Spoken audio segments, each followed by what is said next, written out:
Welcome back to the channel. Brandon with Davidson Audio, and today we're going to be talking about our trip to Daytona.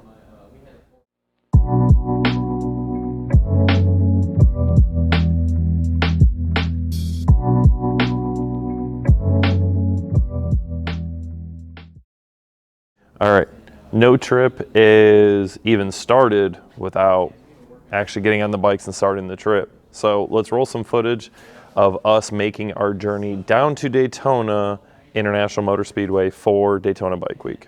All right, Brandon with Davidson Audio. We are about to hit the road.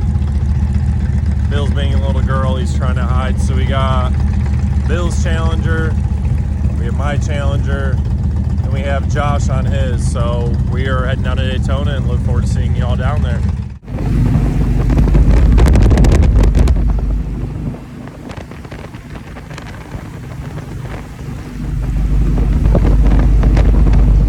Well, the journey to Daytona continues. Josh is cleaning his bike.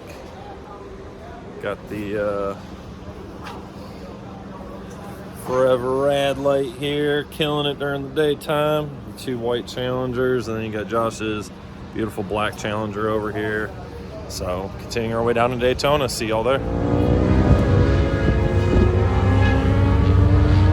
All right, at this point you already can see the footage, or the lack thereof footage, that I failed to take. Well, being a newbie at taking footage, especially selfies, and not liking to be walking around with a selfie stick and stuff, I made my errors. So we're gonna make some corrections for future videos, but you obviously see that we've made it to Daytona at this point.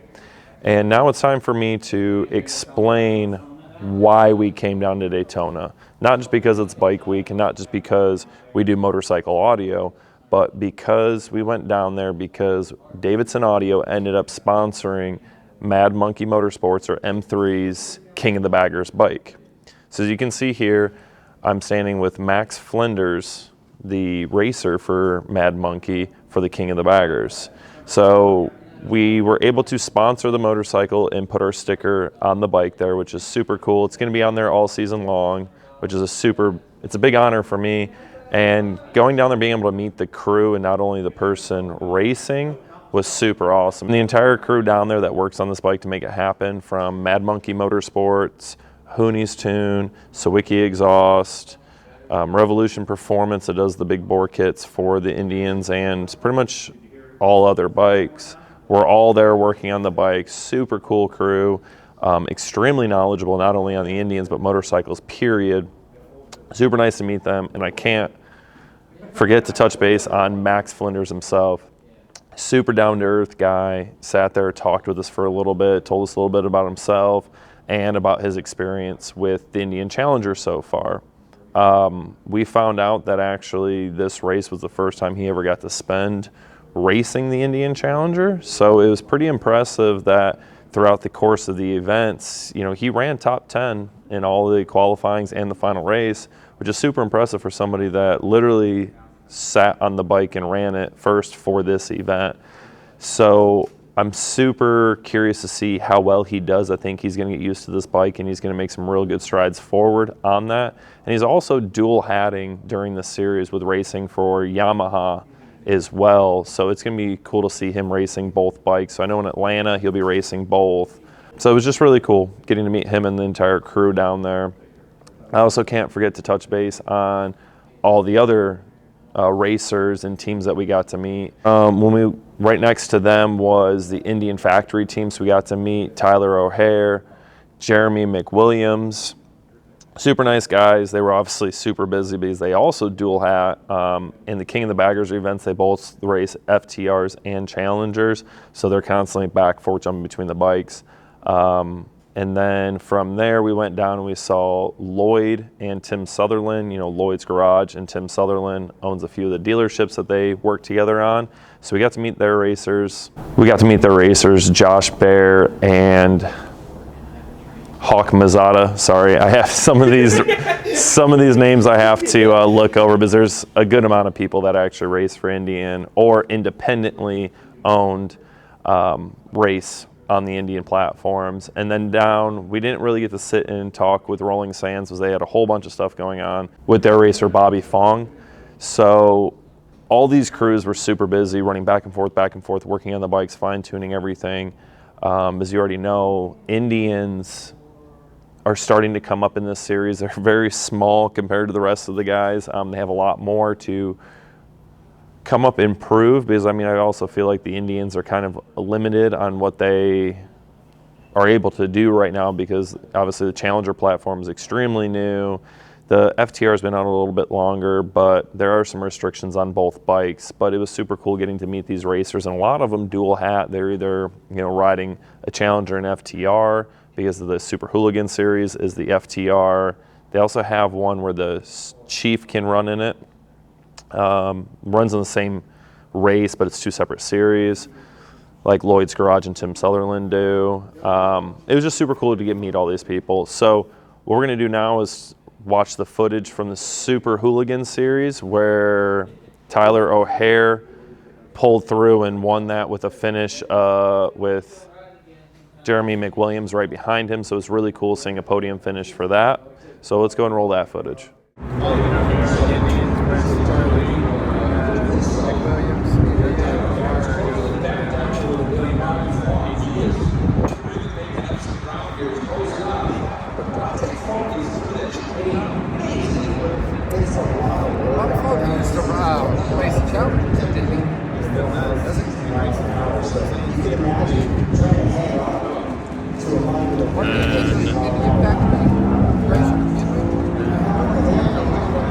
All right, so now that we've showed you all the actual race footage and kind of gone over that, I know it kind of was all over the place. It's trying to recap on that event is a little hard after the fact, but it was just a super cool experience. We will be going to Atlanta Motor Speedway for the next event, which I'm pretty sure is here in April or May. It's coming up soon, so we'll be up there that weekend shooting some more footage and doing more of this there so we can get it more in time. So with the race part out of it, I want to talk about some of the things we did outside of Daytona International Motor Speedway, because we got to meet a lot of cool people while we were down there. Some really big people, or some people that are doing some really big things for the Indian platforms, and also just some really good riders out there. So when we went down there to talk to Tim and Lloyd, they did mention that they were doing an Indian event that first night at Orman's Garage. So they told us, like, hey, you guys should come out, get to meet some people, and I am extremely grateful that they did, because going out there we got to meet a bunch of people from the ambassadors for Indian. There's a bunch of them up there. I don't remember all their names. I did get to speak to a lot of them. And then a lot of small businesses that represent Indian too, like Rick from TLC Thunder. He makes those really cool crash bars for the Indians. Then we have Jason from Brave Wolf. He does all the decals for the Indians. Then a bunch of like my customers were there that I've either done business with or have been talking to for a while. So it was really cool getting to put faces to names. That was really cool for me. And then obviously we got to meet the rest of the Lloyd's team, and then finally got to meet Amanda in person, which I always see her in Riding Fish's videos and on the St. Paul dealership videos. So it was really nice to actually get to meet her, which brings us to the following day when we went down to Daytona Indian dealership, and Lloyd had their trailer out back set up. So we actually got to go there and meet Amanda again and talk with her about what they're doing, what they have going on. And then we also she gave us the privilege of riding her Scout, which we'll show you that now. So we're over here at Lloyd's Garage, over here at Daytona Indian. And I have to say yet again, Scott, you're a genius. That thing is too rowdy, too much damn fun. And after talking to Amanda, hopefully Scott wants to come out and do that with the Chiefs, because that would be so much fun. And one thing I've always said is that Indian is missing the hammer. So Scott, please, let's do something. And like I said in that video, that thing was an absolute blast. It reminded me a lot of my Victory hammer that I had. I had two of them. And I did a lot of parts from Scott on that bike, but one thing I always wanted to do was that rear end kit that he offers, which he's now putting on the Scouts. So it's really cool to see that he's doing that for the Scouts. It just made that bike, as I said, fun and rowdy. So I really hope that Scott's open to bringing that to the Chief now that that came out, because I think that'll be a killer platform for it. So I'll be really interested to see what Scott does for that. We met some other customers that were down there at Lloyd's getting dyno tunes, ECU flashes, exhaust put on there, a whole number of things. The dealership was pretty cool, checking out the bikes they had there as well. So then that brings us to, I think it was the last day we were there, we got invited out to IMRG 2059's ride that they were hosting down at Sanford, which was Sky Power Sports dealership. That dealership was pretty impressive. It had everything from Indians to Suzukis to, I think it had Ducatis there, I'm fairly certain. Side-by-sides, all sorts of stuff. It was a pretty impressive dealership, but we got to meet there. They threw a great spread. They had breakfast there and everything for us. And from there, we did a ride from there to Daytona International Motor Speedway. It was a nice long ride. I think it was about an hour and a half long ride, where we got to take some nice countryside roads, ride with everybody. A few of the ambassadors were there as well. And then we made it to Daytona at the Indian setup, got to talk with some more people. They gave out some, free shirts and a thermos thing. It was pretty cool. And then from there, we went back to the race. Before I forget, when we went down to see Lloyd's at Daytona, Indian, and at this ride, we got to meet Steve Chamberlain. You might have seen him in Forever Rad's content. Forever Rad built his bike, and that thing is super sick. I got to see it in person, sit on it, and I am now a believer in the actual Barnstorm custom T-bar kit. It was super comfortable. It just felt a lot better than the Spatty T-bars, which are a good alternative if you just want to put them on there, not relocate your whole dash. So I'll definitely be getting with them to get that kit, or I'm going to be ordering it from Forever Rad and get the whole entire kit to kind of mimic his setup. And that dude can ride. We were on the ride and he just popped a wheelie on that Challenger like it was nothing. I've done a couple little baby wheelies, and that dude just picked it straight up and was riding it out, and I'm like, all right, that's pretty impressive for a nearly stock bike. Super cool guy. He also races, not in the King of the Baggers, but there's another racing series below that.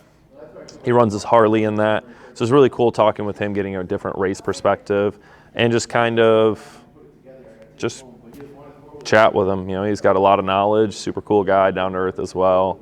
I can definitely see why him and Kyle at Forever Rad do a lot of work together. So that being said, that pretty much wraps up our Daytona trip. Apologies again for the video quality and footage that I shot, big learning curve, and then also for being all over the place. We'll try to structure it a little bit better for our Atlanta trip and get you all a little bit better footage for that and whatnot. So with that being said, that's a wrap. Please do not forget that we are running our 1,500 subscriber giveaway, which we are super close at. We are currently at 1,090 subscribers, so that puts us 410 subscribers away before hitting that goal. And if you caught it in our giveaway video, we are teaming up with Mad Monkey Motorsports and Hooney's Garage to get you a ECU flash for your bike. Now again, that is not Indian specific or Indian Challenger specific. They do Indian Challengers.